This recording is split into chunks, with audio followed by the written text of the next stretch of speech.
Salut à tous, on est en période encore de confinement et vous êtes plusieurs à avoir des enfants dans la famille qui sont voilà, pas uniques, où il y a une fratrie. Vous avez aussi pour certains déjà un projet de deuxième enfant et peut-être que vous vous posez des questions. Est-ce ou non une bonne idée en fonction de l'âge de votre enfant, etc. Donc aujourd'hui je vais pas forcément parler du bon moment pour faire un bébé parce que voilà, il n'y a pas de bon moment, c'est chacun qui voit. Mais en tout cas je vais développer 4 points qui me semblent quand même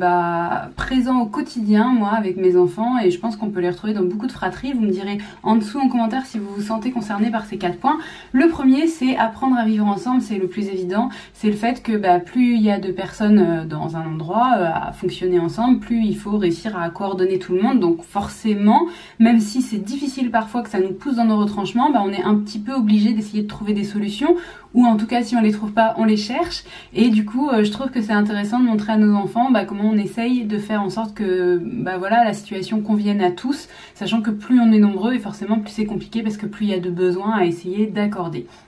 La deuxième chose, c'est le fait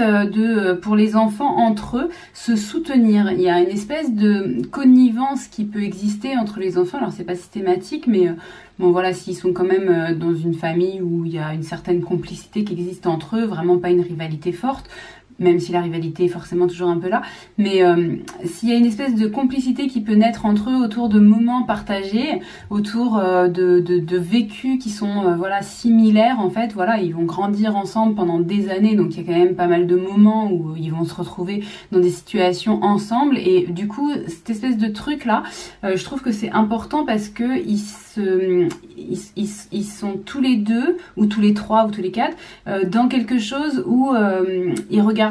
l'autre les regarde. Il y a des espèces de phénomènes d'imitation aussi qui se passent, et même dans des choses du quotidien vraiment très banales, du style on donne la douche à un, on donne la douche à l'autre, et en fait ils se recopient un peu mutuellement, et cette espèce de soutien fait qu'en fait les tâches du quotidien sont beaucoup plus simples. Ok, l'autre il lave ses dents, ouais moi aussi je vais le faire parce que ça fait partie de ce qu'on fait dans la famille, voilà, tous ensemble, et non pas je suis l'enfant un petit peu en position de seul face aux parents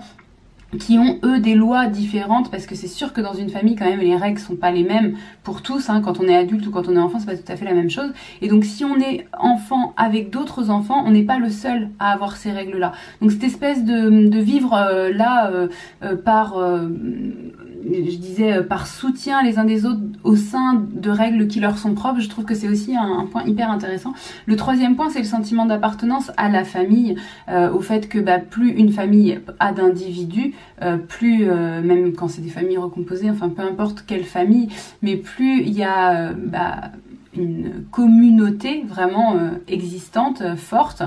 plus il y a un sentiment, je trouve, d'appartenance. J'appartiens à la relation avec telle personne, à la relation avec telle personne, à celle-ci aussi, et en fait du coup je suis vraiment inclus. Alors pareil, bien sûr c'est variable en fonction des familles. Si jamais certains enfants se sentent un petit peu plus négligés, un petit peu plus mis à l'écart, peut-être qu'ils n'ont pas aussi bien ce sentiment d'appartenance. Là ce sont vraiment des généralités et des choses que moi je trouve plutôt positives à condition qu'elles soient présentes, mais en tout cas quand c'est présent, je trouve que ce sentiment d'appartenance à une famille est plus fort, plus la famille est grande, donc c'est aussi une bonne raison d'avoir une fratrie.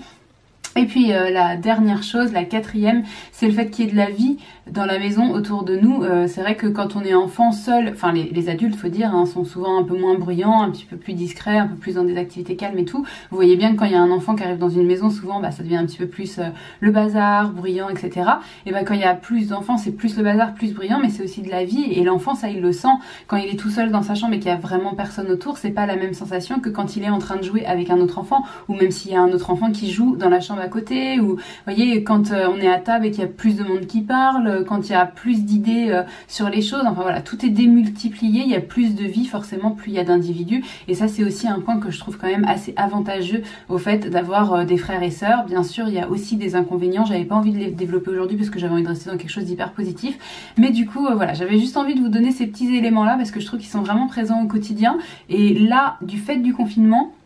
je les trouve encore plus présents. J'en ai déjà parlé sur Instagram d'ailleurs, hein, être tous ensemble, ça a renforcé encore toutes ces choses-là. Donc du coup, voilà, j'avais envie de vous le partager. Dites-moi si ça vous plaît, dites-moi si ça aide aussi votre réflexion sur le fait de faire ou non un autre enfant, sachant que c'est pas du tout exhaustif comme liste, ni sur les avantages, ni sur les inconvénients, puisque j'en ai pas du tout parlé. Hein. Faire un enfant ne se décide pas comme ça, il y a plein de raisons pour faire ou ne pas faire, et c'est vraiment une décision qui est propre, mais voilà, ces petits éléments-là, peut-être vous les aviez pas, et du coup, ou peut-être vous les aviez, et dans ces cas-là, juste ça vous les renforce, mais du coup, j'avais juste envie de vous les partager. N'hésitez pas à rajouter, vous, ce que ça vous inspire, cette thématique, juste en dessous, ça me fait toujours plaisir de vous lire, et puis moi, je vous retrouve très très vite dans une prochaine vidéo.